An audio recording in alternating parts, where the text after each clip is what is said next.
Testing 1, 2, just making sure you can hear me again today. Again, thank you so much for being here with me. This is awesome. If you were with me yesterday and you were with me the day before, again, thank you so much for your time. And it's just awesome being able to hang out with you. So what we're going to be doing today is we're going to be talking about the basics of major and minor arpeggios, okay? So this is day 3 of our discussion about music theory. Here at Guitar Zoom, we've opened up our music theory masterclass.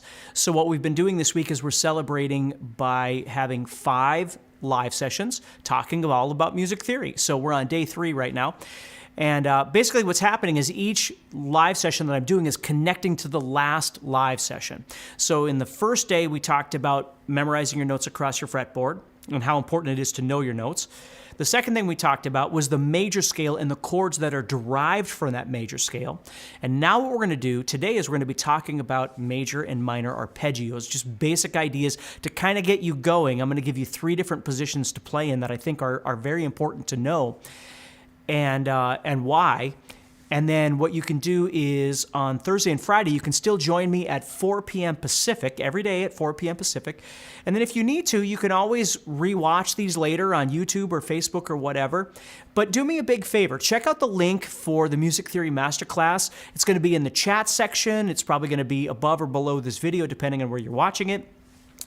If you're interested in learning about music theory, not only what it is, but more importantly, how it works and how you can use it in your guitar playing in a real-life situation. That's what I really want you to think about. Not just learning music theory, but how to use it.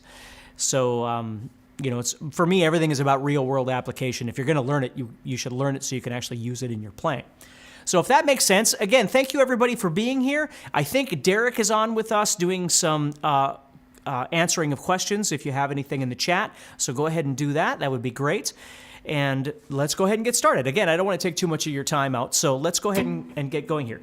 Now, yesterday we were learning about the G major scale, right? And we learned how we could do a G major and an A minor and a B minor and a C major and a D major and an E minor and then an F sharp diminished as well. We could learn those chords that come with that major scale. Now that's a really powerful concept, and we touched on it yesterday, although it gets far deeper than that, but at least we touched on that to get you going. So if you didn't see that, I still think that's one of the most important things I could possibly talk about with people is understanding how scales and chords are connected and that sort of thing. But today what we're going to be doing is we're going to be talking about arpeggios. So let's first understand what an arpeggio is. Well, an arpeggio really means broken chord. Like if I was to take a G chord and I go like this and I play it like that, that's an arpeggio. It's a broken chord. If you think of like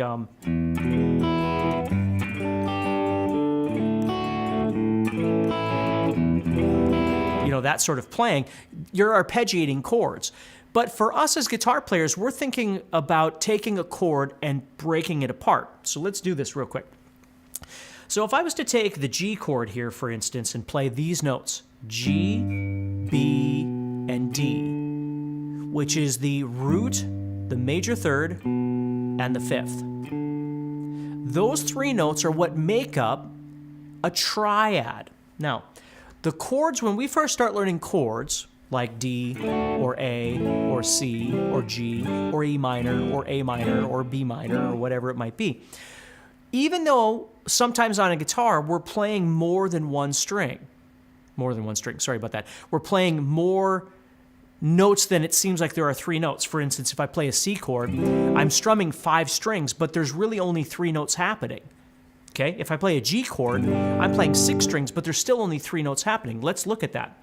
So if I take a C chord, for instance, I'm playing the notes C, E, and G, and then C, E.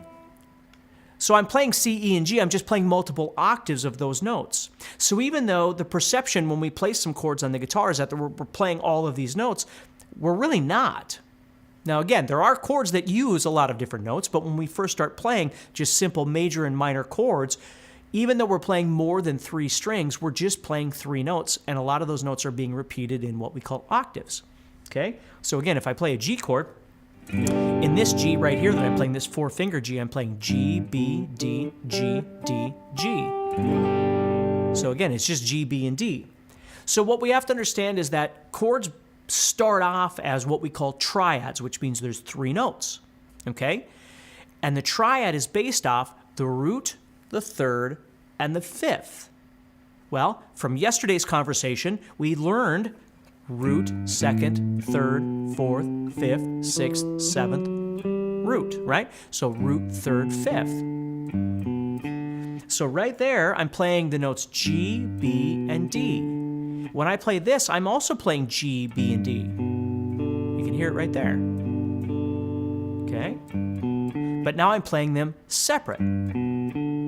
So I could play G, B, and D like this. I could play G, B, and D like this. I could play G, B, and D like this. Okay? So what I like to show people is when you first start learning about triads, you can play triads really 3 different ways. One way is to the left, one way is over the top, and one way is to the right. Okay? So again, if we go back to Monday's conversation, if you know where your note is on, in this case on the 6th string, if you know where the root is, you can build to the left, you can build over the top, or you can build to the right. Yesterday's conversation talking about intervals briefly, that's what we're talking about now, is the root, the third, and the fifth. And again, if any of this is confusing, don't sweat it. You can learn all of this stuff in Music Theory Masterclass if you want to. You can click on the link and learn all about this stuff. But let me keep going here with this. So if I'm building to the left, it's 3, 2, and 0. If I'm building over the top, I'm talking frets now. It's 3, 2, 5, and 2 and 5 are on the same string. If I'm building to the right, it's 3, 7, 5, and 3 and 7 are on the same string, excuse me. So if you look at it, I'm playing G, B, D. If I play over the top, G, B, D. If I play to the right, G, B, D. See that? If I go to the 5th string and find the note G, I can play to the right, over the top, to the left, excuse me, sorry, over the top, and to the right.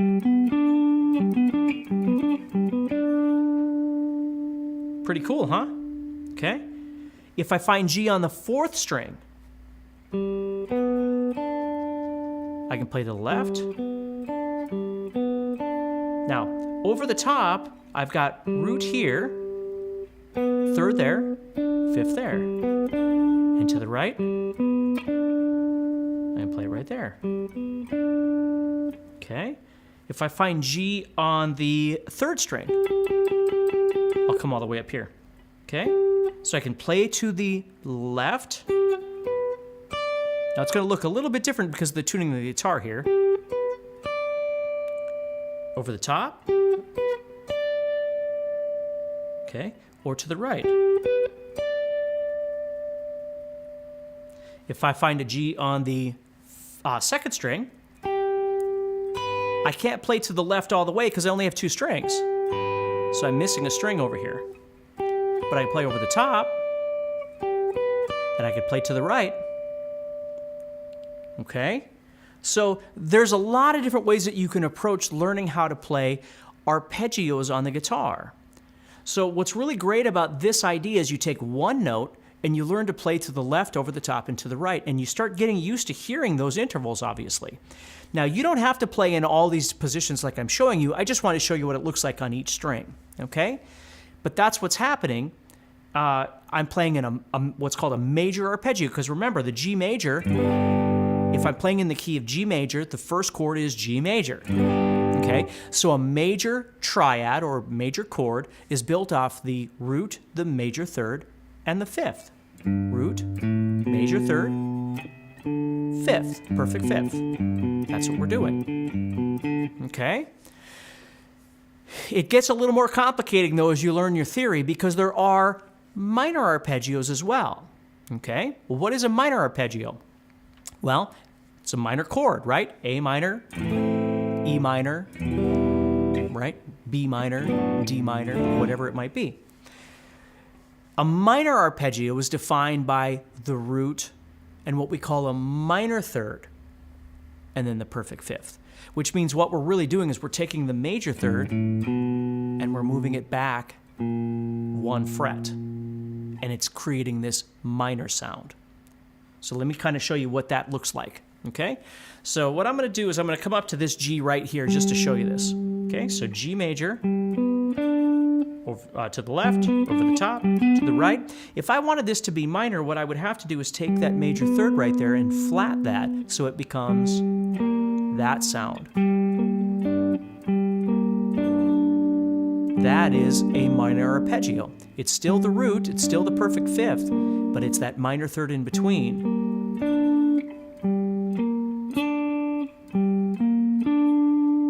And so it changes, right? So this note's got to be flatted. So when I do over the top, it's still flatted. And when I do to the right, I've flatted that note now.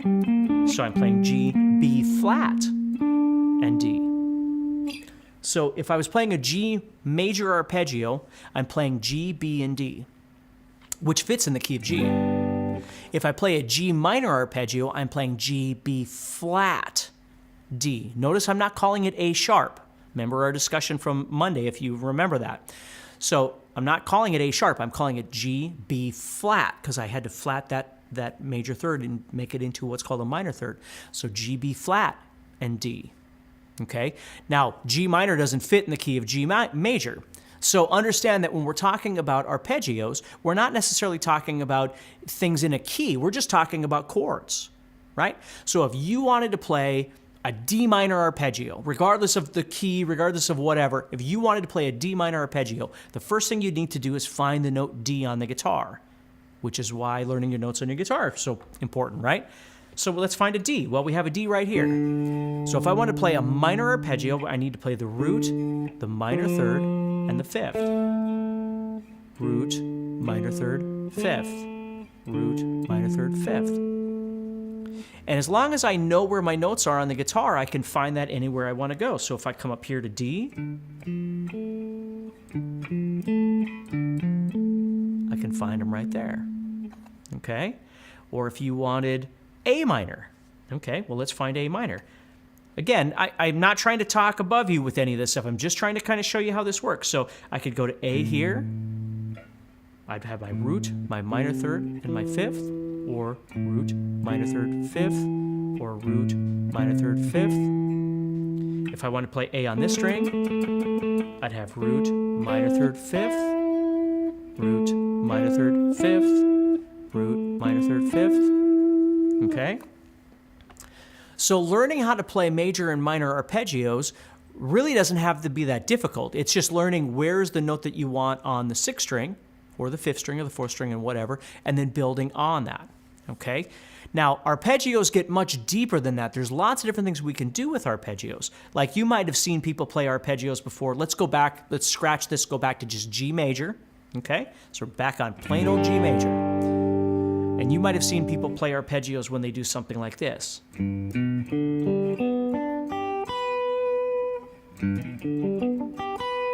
Where they're playing a bunch of different strings like that. Well, what's really happening, if we look at that and break it down, we're playing root, third, fifth, root, third, fifth, root, third. So I'm playing G, B, D, G, B, D, G, B, and then I run the strings, unless I go up to D up here. Okay? So there's lots of different ways that you can learn to play arpeggios on the guitar. Okay? Here's another G major. If I went right here to this G with my pinky on the 10th fret of the 5th string, I could play G, B, D, G, B, D. And if we break that down, what are we doing? We're playing to the left and then playing over the top. Right? If we look at the first one I played, to the right and then right here. Okay?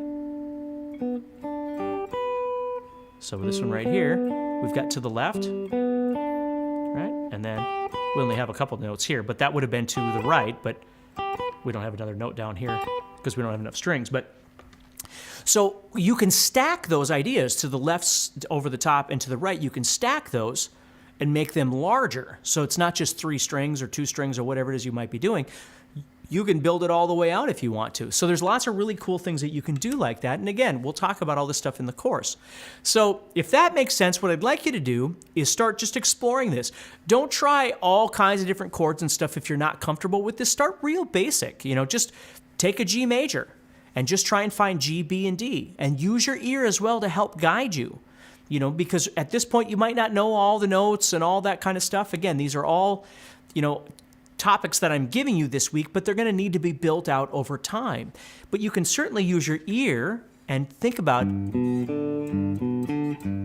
even if you just built that right there and just sat and did that over and over and over, okay, so we're building off of the G on the 6th string. And then we decided, okay, let's try that same thing, but D on the 6th string. Well, the visual is going to look exactly the same. Right? So we can get used to that. And again, that's at least a starting point.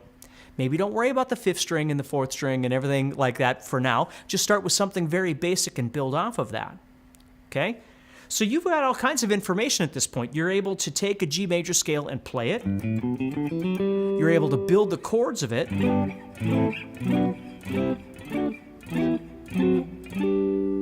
And now you're able to make arpeggios out of that as well.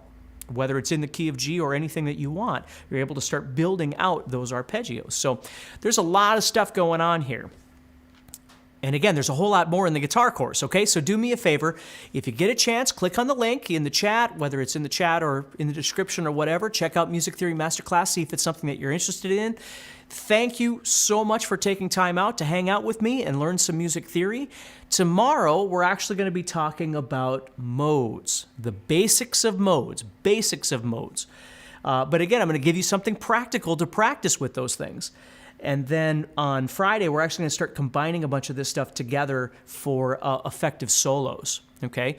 And again, I'm going to keep it nice and easy. I'm not going to get real deep, just keep things nice and basic, but at least it gets you going, okay? So once again, thank you for taking time out to hang out with me today. I hope you learned something. Remember, join me tomorrow and Friday at 4 p.m. Pacific. I'm on Central Time, so I always forget what the Pacific time is, but it is 4 p.m. Pacific, yeah. And then we'll keep going with this conversation, all right? Share it with your friends, whoever. If there's anybody that could need the help in this kind of stuff, whether it's learning theory or modes or whatever it might be. And I'll see you again tomorrow, all right? So take care, and I'll talk to you soon.